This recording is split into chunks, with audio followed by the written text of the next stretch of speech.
to drive systemic change. In my day job, I serve as director for CPS Strong at the University of Cincinnati, where I lead the work to increase the enrollment, retention, and graduation of Cincinnati public school graduates attending the University of Cincinnati. And I'm also a proud graduate of CPS myself. This evening, School Board School is hosting this event in partnership with Women's City Club of Greater Cincinnati, Ohio Student Activists Alliance, Greater Cincinnati Voter Collaborative, Community Matters, and the Urban League of Southwest Ohio. We want to thank our co-hosts for partnering with us on this forum. Our goal for this forum is for you all, the CPS voters, to learn more about each candidate and their views on some of the most pressing issues facing our district. In connection with this forum, we will also have a candidate guide where each candidate has shared their thoughts on some key issues. You can check out our website to read or download the guide. We'll chat in the link now. Remember, you can vote for up to 3 candidates in this election. Tonight, we will cover a range of topics, and we are excited to hear from each candidate. We've invited all 5 candidates in this year's CPS school board race and followed up at least 3 times with anyone who did not respond to our invitation. Maya will bring all the candidates into view, and then I'll introduce them.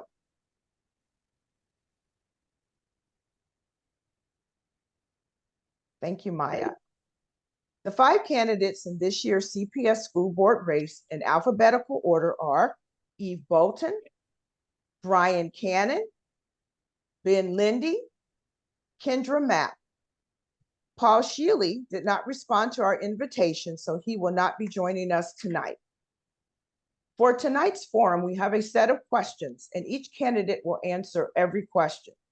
They will have up to 2 minutes to respond to each question, except the last question, where everyone has 1 minute.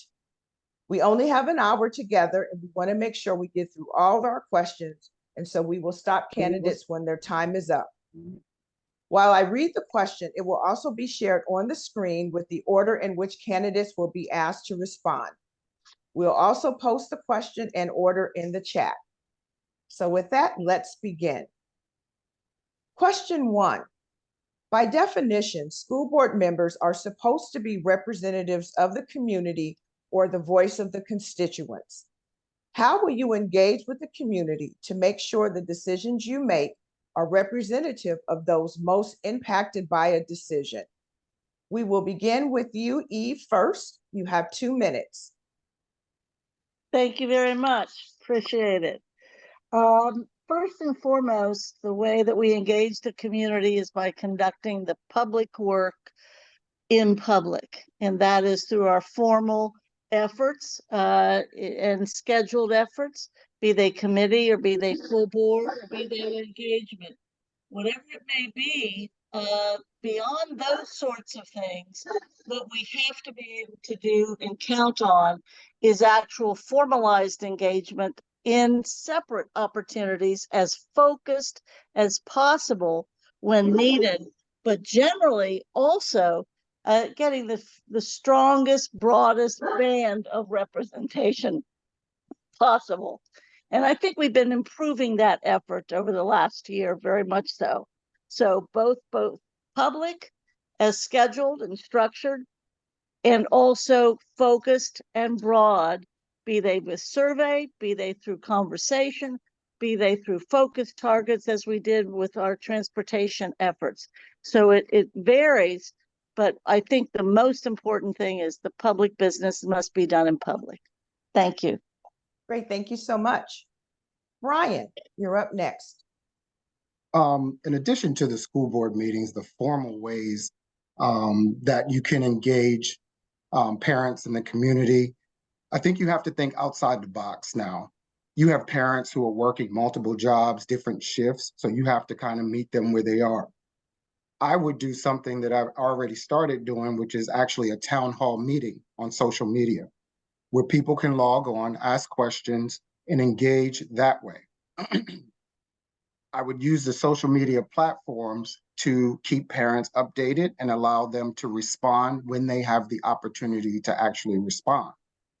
I love the coffee chats or the opportunities to have small groups of parents in various settings. For example, utilizing sports and extracurricular activities to have an opportunity to address all of the attendees at those venues.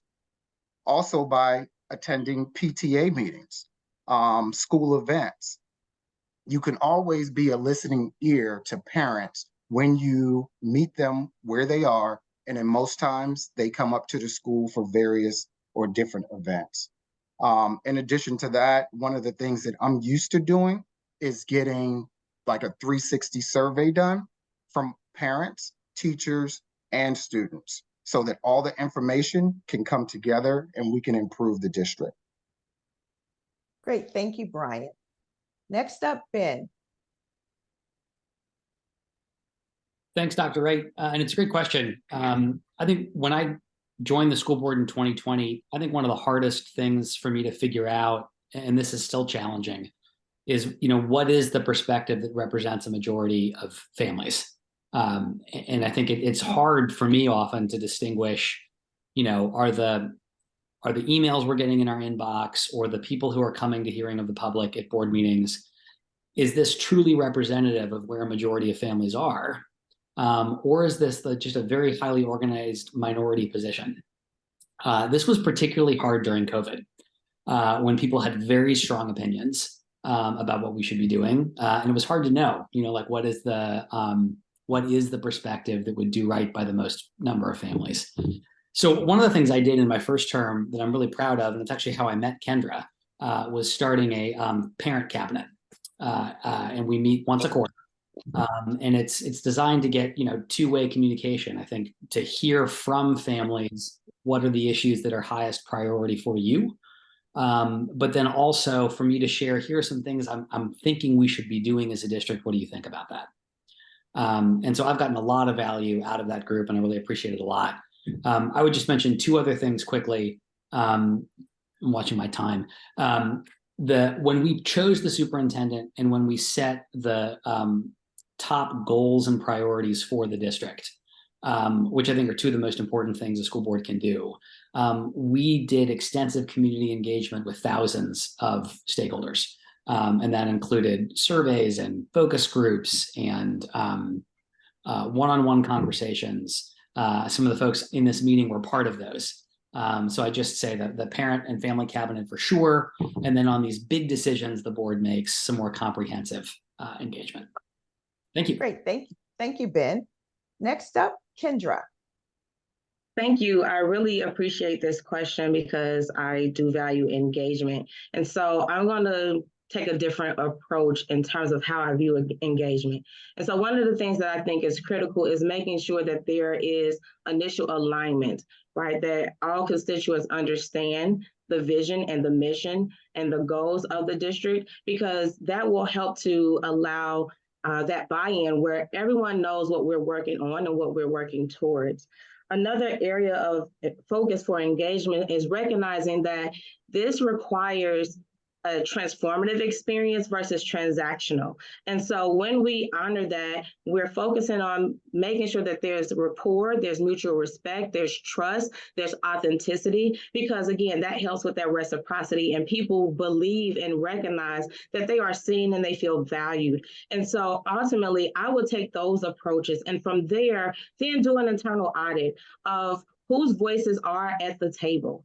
Because as Ben spoke about, being a parent, I recognize that attending several of those conversations that we had parents at the table, yet there were similar voices, right? And it did not always cover the wide span of students and families and teachers from our strong district. And so I was always one to advocate for those additional voices to be at the table. So I would do an internal audit. We know that we have the formal modalities of attending the board meetings, hosting town halls. All of those things are really great and imperative, but I believe that it is essential that we have to ensure that our students, our partners, our teachers our families feel safe and feel comfortable to elevate their voice. And so those are the areas that I would want to lean into to make sure we are fostering healthy engagement.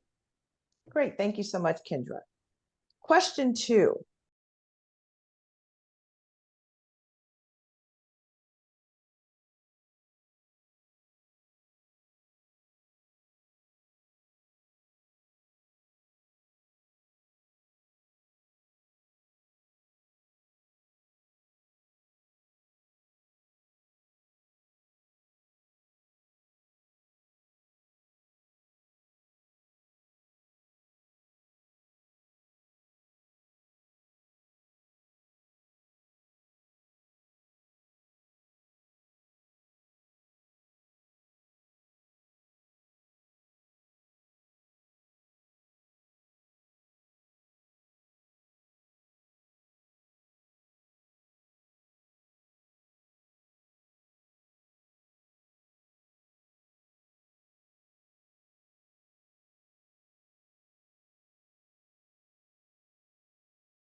Two minutes, and I understand, I see a lot of activity in the chat. There is an echo, so it may be a little bit difficult to understand our candidates. All of us are unmuted, and so there could be some feedback because of that. So please bear with us. But Bryan, you're up first with this next question. Okay, so I want to say thank you to the people who created this equity policy in 2016. It was a pretty comprehensive policy that sounded very good. One of the things that I would like to do is to make sure that that policy has legs and that it is actually seen in the schools by students receiving what they need to be successful. And now to answer your question, if those bills pass, what should we do? We are in the business of protecting children. And so it is important that as a board, we stand firm, and as a district that we stand firm that we will continue to put children first. That's one of my mottos, kids first, making sure that those decisions that the politicians have made do not make it down to our schools. We have to fight those things.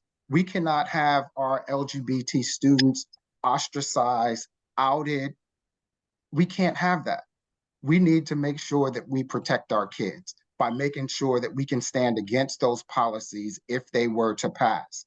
But before that even happens, we have to fight now. We have to fight and legislate and get out there and canvass and make sure that people know what is on the ballot and how we can actually affect change. Great. Thank you, Bryan. Next up is Ben Lindy. Thank you. This is a real challenge for us in CPS because this is just not a hypothetical situation, because this has genuinely happened to us in the last couple of years. And I would say 3 things. First, I think we can be clear about what our values are in the resolutions that we pass. So I can think of specific times when Columbus was debating bills like an Ohio version of Florida's Don't Say Gay bill, where we passed a resolution that I introduced, asking, basically sharing our strenuous objection to the values of that bill in contrast to the policies we passed as a district. Now that is not unimportant, right? Like, I think it is important to be public to what our values are. At the same time, a resolution is not going to change what a state law is once it's passed. And Ms. Bolton, I'm sure could share many examples of how the choices made in Columbus are enormously problematic for CPS. And so what else can we do? So I'll offer 2 other ideas. The second is, I think we can sue, or we can support groups who are suing. Because I think some of this madness coming out of Columbus violates basic constitutional rights. And I think we should challenge that. I think we should challenge that in court. And then third, let's say we've passed the resolutions, we've done everything we can do in the courts. I think the third thing is, there are unjust laws, and there have been a long history of unjust laws in our country and around the world. And sometimes what you do with an unjust law is you break it. And so I think that depending on what the situation is, I would challenge Columbus to come enforce that in our district. Now I'm sure that there are that will be challenging, but we can talk more about this, but I think there's some fights that are worth having. Great, thank you, Ben. Kendra? Yeah, so this question is definitely important, and we recognize that there have been some very harmful and divisive legislations that's trying to be proposed, and ultimately would further marginalize our students, our staff, and our community. So as a district, it is imperative that we fight against these egregious legislations that are trying to be proposed and passed. And for myself, I have a duty, an ethical duty that I have taken as a counselor to do no harm. And so I stand by that and I uphold that. And so what that means for me is making sure that I'm always advocating and establishing those coalitions and working collaboratively with the rest of the board to ensure that we are advocating and elevating our voices, even if that means we're standing alone, right? Always ensuring that we're doing what's right, because we do have a responsibility to protect our students, to protect our families, and to protect our communities. And so our constituents are going to be looking to that, looking at us to be the example, to be the model, to ensure that, again, we are using the leverage that we do have to fight against anything that will be harmful or divisive to our school community. And also, I would like to add is making sure that we're helping educate on ways that we can inform our community, how we can inform everyone to advocate and make sure that they are fighting back against what Columbus is trying to do or send down through state legislation. Thank you, Kendra. Eve?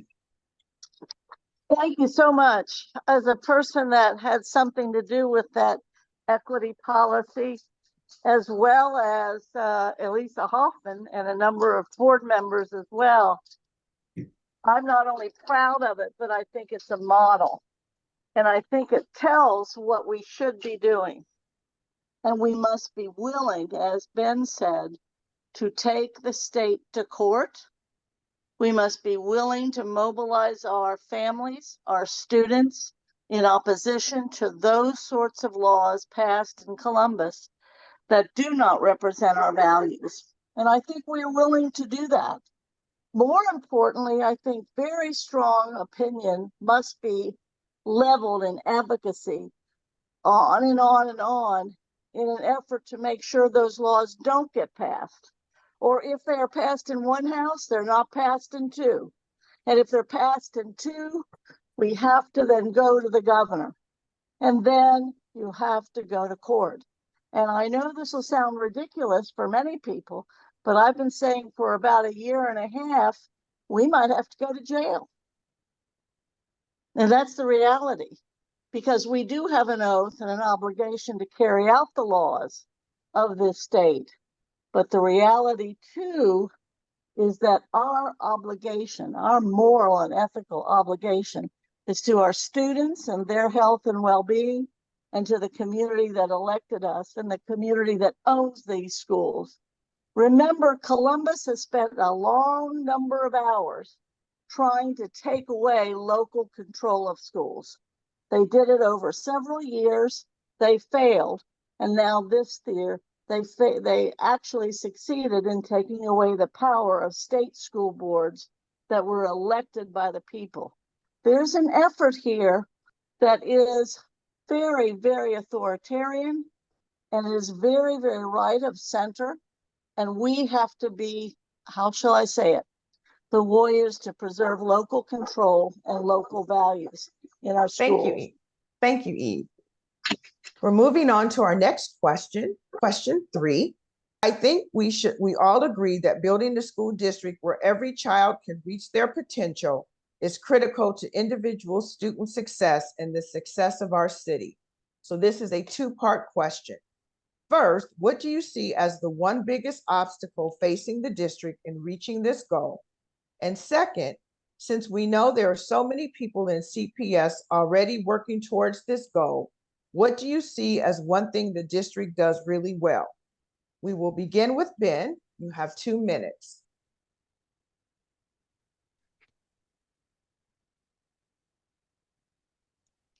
And Ben, you are muted. So there we go.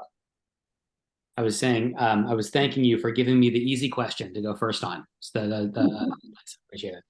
On the biggest obstacle front, I think that I'm going to cheat a little bit, and I'm going to give you 3, because I think one of them is there's just no substitute for believing in the potential of every single student and believing that it's our job to do right by every single student.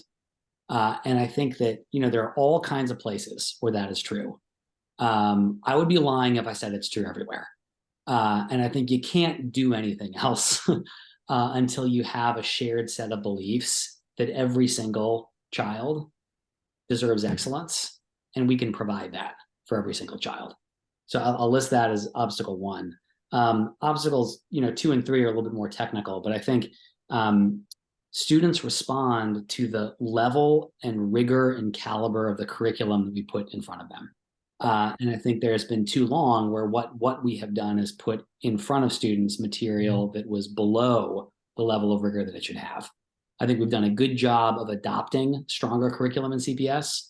I think the issue that we need to do now is make sure that every teacher has the support they need to make sure it's being implemented really well. Third, I'm going to speed up because I'm running out of time. I think we can improve and continue to improve as a board. I think the better we get as a board at doing board work and leaving the administrative work to the administration, I think the better the outcomes will be for children. And then to the second part of the question, what does the district do well? There are so many things CPS does well, but I think we have these pockets of excellent schools, our Montessori programs, Walnut Hills High School, SCPA, some of our other programs. We have some pockets of excellence that I think we can be really proud of. Great, thank you, Ben. Kendra.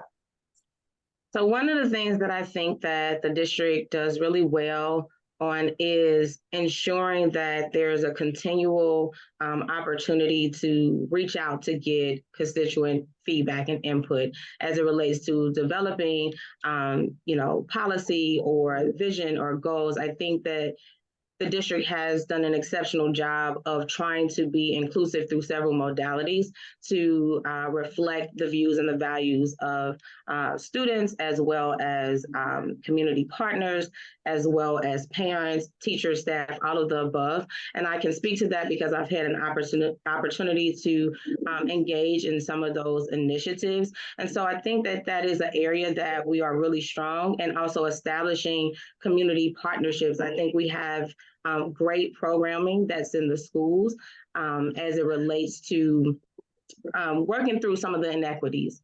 One of the things that really stands out to me is making sure, or how the district has made sure that during COVID, every student had access to a one-to-one device for technology. So I think that that is an area that we do really well.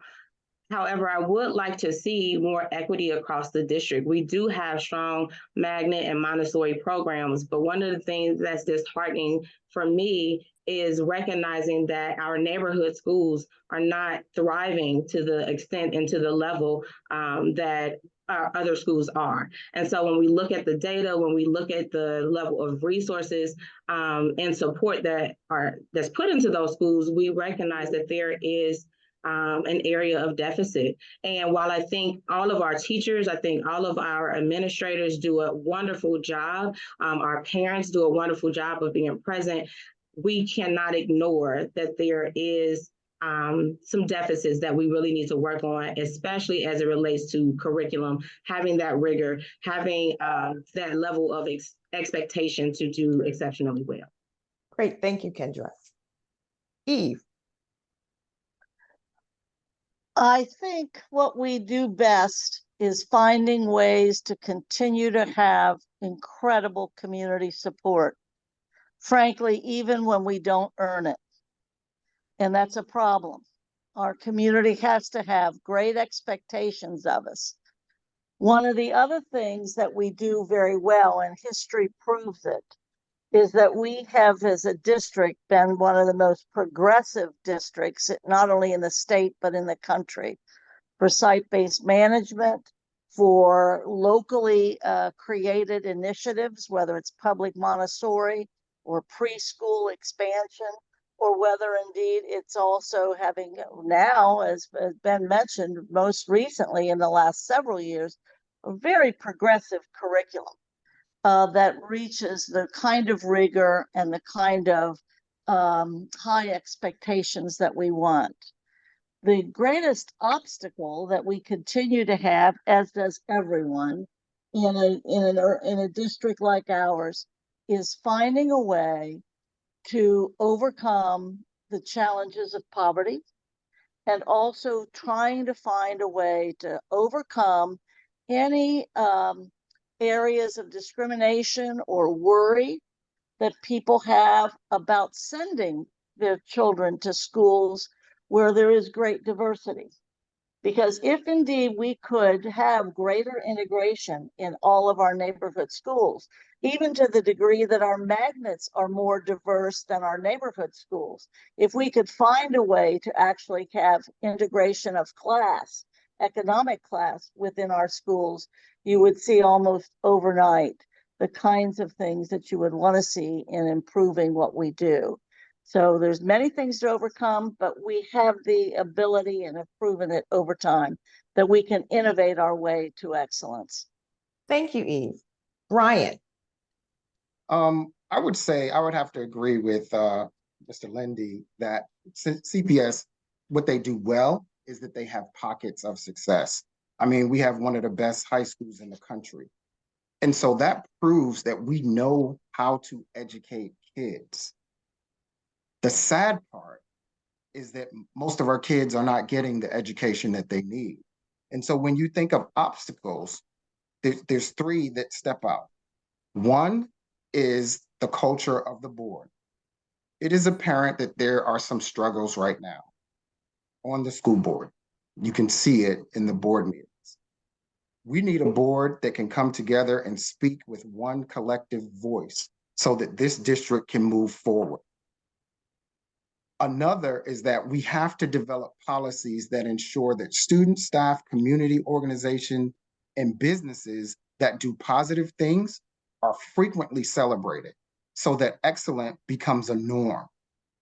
And lastly, this great equity policy that has been written, we need to make that policy a reality. And we need to make sure that it is evident in the schools so that our 20,000 non-proficient students receive additional services so that they can become proficient. Thank you. Great, thanks all.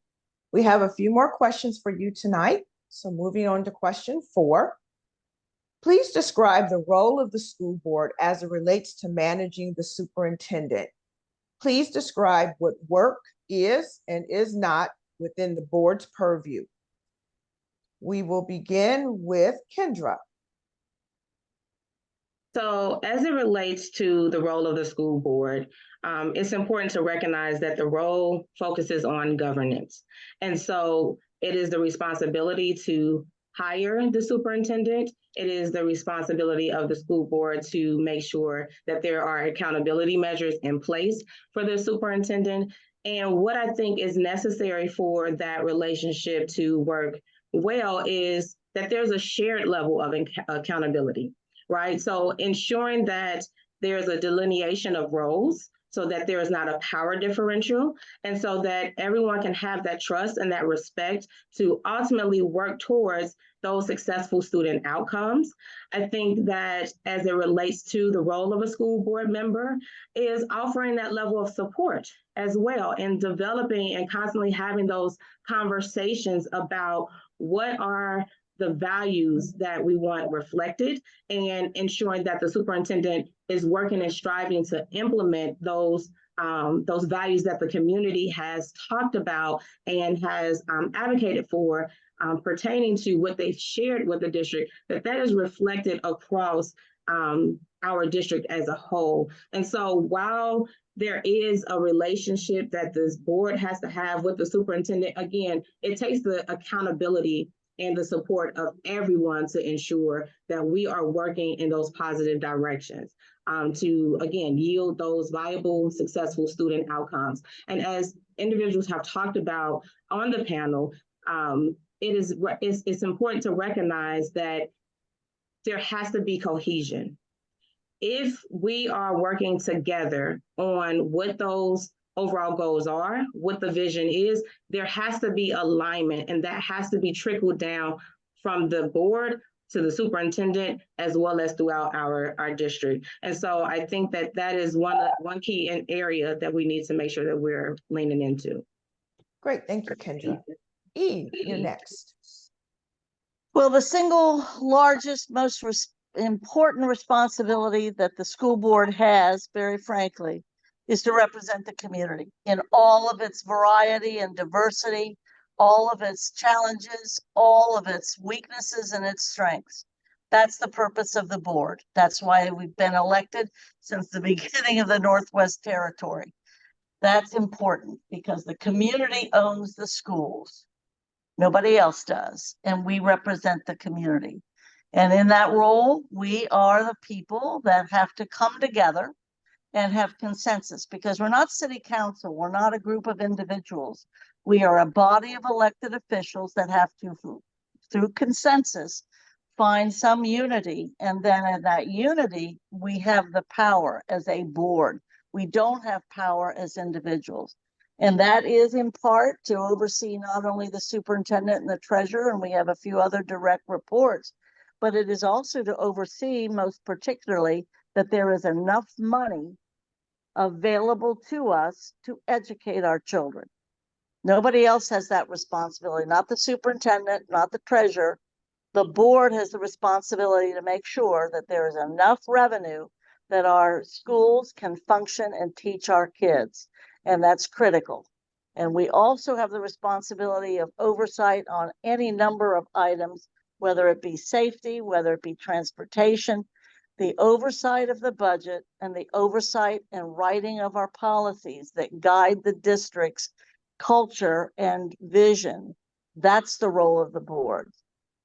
Thank you. Thank you. Thank you, Eve. Bryan.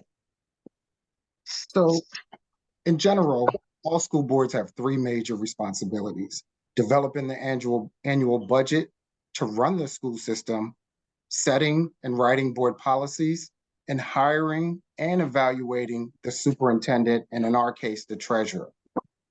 I think it's important for the board to make sure that they establish that working relationship with the superintendent by establishing guardrails for the superintendent, clearly showing the new superintendent what is the culture of Cincinnati and how do we get work done here in our city.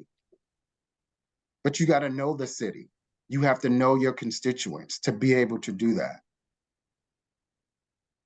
We have to make sure that we oversee the work of the superintendent by providing frequent feedback to our superintendent, and then also listening, making sure that our superintendent has what they need to be successful. Our job as a board is not to run the day-to-day operation of schools, but we do have to make sure that our vision and our collective agreements as a board and how the district will be run is passed down to the superintendent. Thank you. Ben.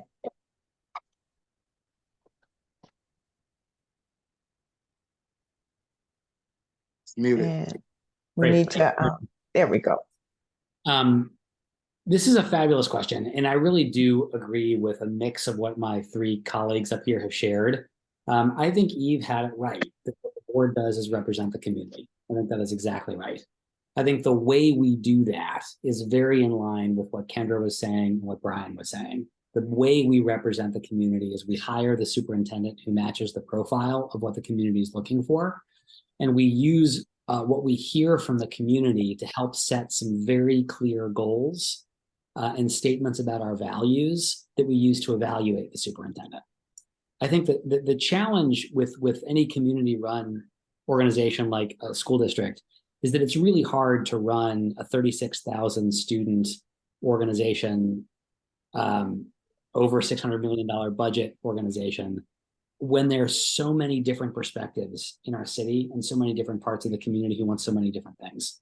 And I think the way we best represent what the community wants is by choosing a leader and then holding that leader accountable for measurable progress on the issues that are most important to the community as a whole. And so I really think my other three colleagues here shared some very insightful ideas, and I really agree with pieces of what everyone said. Great, thank you. Thank you all for your responses. This is very helpful. Understanding the role of the board and superintendent is so important to getting work done in our district. Now we will move on to our final questions. One job of a school district is to ensure our kids are safe at school. Across the country and here locally, there has been an uptick in disciplinary actions taken in schools since the pandemic. And there have also been incidences of violence near our schools, including gun violence. Talk to us about your ideas for how to ensure kids are safe at school, including your thoughts on whether or not to keep resource officers, which are specially trained Cincinnati police officers, in our schools. We will begin with Eve. You have 2 minutes. Thank you for the question. As I mentioned about what does the board do, I did mention safety is one of those top 3. Yes, I'm supportive of the resource officers. I'm also supportive of, now that we have created a 1-mile radius around all of our schools, both high schools and also neighborhood schools and magnet schools, and that 1-mile radius is the transportation radius, meaning within the 1 mile, we do not provide transportation, but beyond 1 mile, we do. And we've suggested that one of the things to do is to create and reestablish the concept of a school-safe zone of 1 mile. And I'm working with Councilman Scotty Johnson on this, and we've, I think, done some good thinking about it. So that's one thing. The other thing is to make that our buildings are safe and our buses are safe. But the other piece is to create a positive school culture where our children and our teens feel safe within the building to actually develop and share information with one another and share with their teachers. So you need both the cultural piece of safety and comfort and welcoming, but you also need that zone of safety that our children need. You know, we've had 2 different times when some of our students, or 1 or 2 of our students, have actually been shot. And where's the first place they go for help? Both instances in the last 2 years, they go to the school. They go to the school. They walk to the school to find help when they've been hurt. For our children and our teens, our schools must be the safest place they have. And then from that safety, we have to branch out, and we need the help of the city and the neighborhoods and the families. Great, thank you, Eve. Ben, you're up next. Thank you, Dr. Wright. I also support SROs, and it's a complicated issue because, you know, this is one where both sides really speak to me.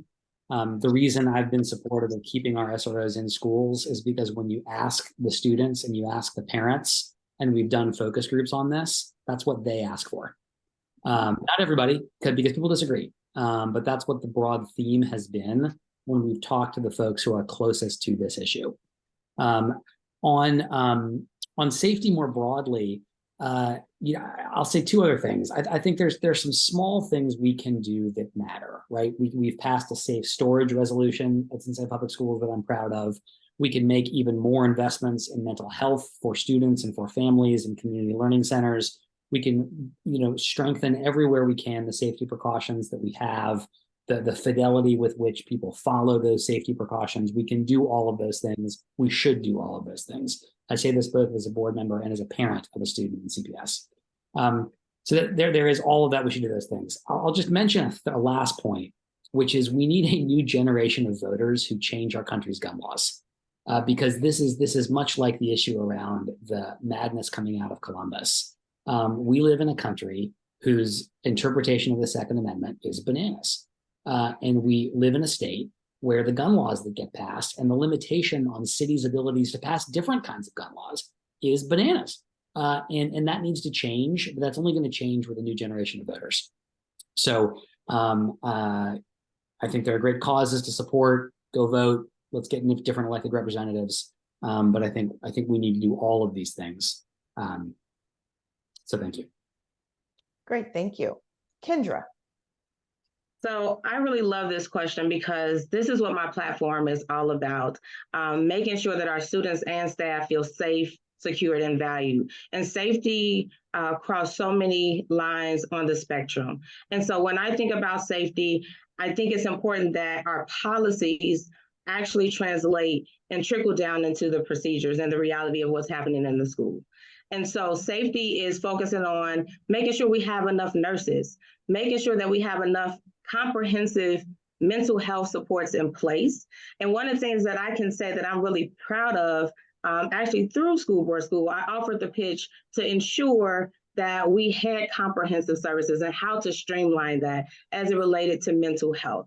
And so one of those things was focusing on having counselors work in a classroom setting to educate students on how to regulate emotions, how to support the teaching staff, being able to lean into those positive mindsets and behaviors, because we are experiencing a time that is very critical and very heightened. And ultimately, we are experiencing where I would say we're in survival mode. And so we have to have those foundational skills in place so that everyone knows how to establish and lean into supporting their culture of wellness. So that is something that I strongly support. Another thing is in terms of the physical safety. I know that we have been experiencing a critical shortage with nurses, and I personally had an experience that was very traumatic to me as a parent, where my child experienced a moment of having an allergic reaction.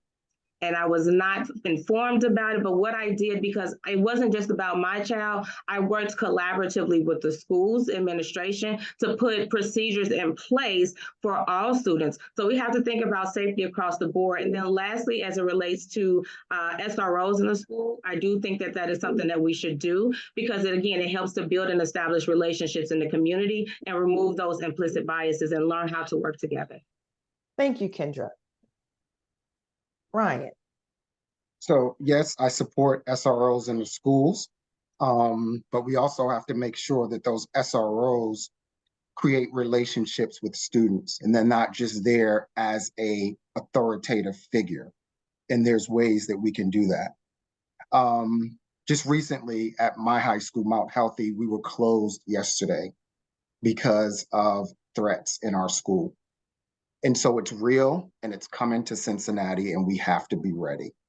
One of the things that I would make sure is that SEL services, like Kendra said, are increased. We need to make sure that we have counselors and social workers in the building, especially after COVID. Our kids come to school suffering, and we have to address those before we put any academics in front of them. And if we don't, you're going to have a kid going through the school day, because I see it on a daily basis, going through the school day in crisis or ready to pop off at any second. Next thing I would do is to make sure that the teachers create relationships with students. In my school, we have an advisory period every day where we have 20 minutes to talk to our kids non-academically, or sometimes academically if we're checking grades. But we're building relationships with our kids, because when the kids value the people that work for them, then they won't bring that violence to the school. We can teach them how to resolve conflicts. We also have to include our parents and make sure that they are an active part of our schools, making sure that they are in our schools on a consistent basis. There's one more thing. PBIS is Positive Behavior Intervention Systems. That's where you highlight the positive things that students and teachers are doing. You make sure that that's the norm. You make kids want to come to school, make sure they want to do the right thing so that they respect their school, they respect their teacher, they respect their classmates. And by PBIS, you can do that. Thank you, Bryan. We're on to our final question. But thank you for, and we know that keeping our kids safe is on a lot of voters' minds. So it's helpful that we have heard from you tonight on your responses. Moving on to our last question. And remember, for this question, you'll each have just 1 minute for your response. We talked a lot tonight about what you believe needs to be changed or improved in CPS. But let's end our night with this question. What do you love most about CPS? We'll begin with Kendra. You have 1 minute. What I love most about CPS is feeling a sense of community. One of the things that I absolutely value is being able to go to the different events that are occurring and that our parent champions make sure that is accessible. And so I attend those events with my own children, and I encourage other members of the community to attend. I think that helps to build the pride within our district, and really help to establish, again, that sense of community. So that is one of the things that I really value, and would love to continue to see happen throughout our district, because we are a collective. And when we have that overall pride, we will do well and we will be successful. So that is something that I truly value and appreciate. Great, thank you. Bryan. I would say the opportunity for success is key in Cincinnati. We've hired some new people in our district, and so the opportunity is endless. If we have a school board that is pushing an agenda for success and based off of student outcomes. If you ask in Cincinnati, where did you go to high school? That is the biggest question that people get in this city. And so the pride that people have in Cincinnati is probably one of its biggest assets. Go to one of the Friday night football games. Like, I'll be at Taft and Hughes tomorrow. I got to figure out what color shirt to wear, red or green. But that is the pride that you cannot take away, that stands above all or most other major cities. Great, thank you, Bryan. Eve. Oh, that's hard. As a native Cincinnatian, I think the thing I'm most proud of is that this district itself, as it approaches its bicentennial year, the district itself represents the broad, challenging, dramatic history of Greater Cincinnati itself. So I like that it is sort of, if you will, the artifact of the history of this town and the region. The other thing I really believe very strongly is that our capacity to innovate and our willingness to innovate and our willingness to try to not only innovate, but implement the innovation. It's remarkable and unusual, and we're known around the country for this. Thank you. Great, thank you. Ben. So the first answer I was going to give, but I'm not going to give, is that this is home. It's where I grew up. It's a place I care about deeply. The second answer I was going to give, but I'm not going to give, is about history. Because Cincinnati is the spot on the Underground Railroad that was the border between slave state and free state. And I think there's an incredibly powerful history here we don't talk about enough. The third answer is the answer I'm going to give, which is the diversity of CPS. There is so much that is here. We have white and African American and Hispanic Latino. We have people from all over the world coming to Cincinnati, and so many different languages spoken in CPS. This is a wonderful, wonderful place. And regardless of what happens in this election, I'm looking forward, I hope, to serving with many of the people in this meeting. And I'm very grateful to School Board School for putting this event together. Great, thank you so much. Thank you so much to our candidates for joining us tonight. We know campaigning takes a lot of energy and commitment, and we appreciate the work that you are putting in service, to our community's children. We have a few more quick pieces of information before you go. First, we know you may have questions that you wanted to ask candidates. In fact, so did we. So we also sent them questions that they responded to in writing for our candidate guide. And you can find that on our website, and Maya is chatting that link now. Also, we know that historically school board elections have low voter turnout, and we hope to change that. School Board School launched an awareness campaign to make sure CPS voters know about the really important issues in the election and who's on their ballot. We really need your help spreading the word. Maya will chat in the link to a Google form where you can volunteer on this campaign doing 3 things. Knocking on doors. We'll be out every Saturday and Sunday until the election, letting people know why it's important to vote down the ballot in this race, and we need your help. The second way that you can help us is writing postcards that we'll mail before the election. And third is working the polls on election day. Finally, every one of your voices is important, and we want to let you know about our region's first ever all-day education advocacy event. Advocate for Education Day. It's on next Saturday, October 7th, and it's a day to learn, grow your network, and take action. It's free, but space is limited, so register now. Amaya will chat that in the link, as well. Thank you to everyone in the audience who joined us. We hope that you feel more informed and prepared to vote in the upcoming election. Remember, you can vote for up to 3 candidates. And I'll say that one last time. You can vote for up to 3 candidates. If you have friends who missed tonight's forum, we'll have it posted on our website by Monday. So please spread the word. Again, thank you to our audience. Thank you to our candidates. Thank you to our partners, and have a great night. Thank you. Thank you. Thank you.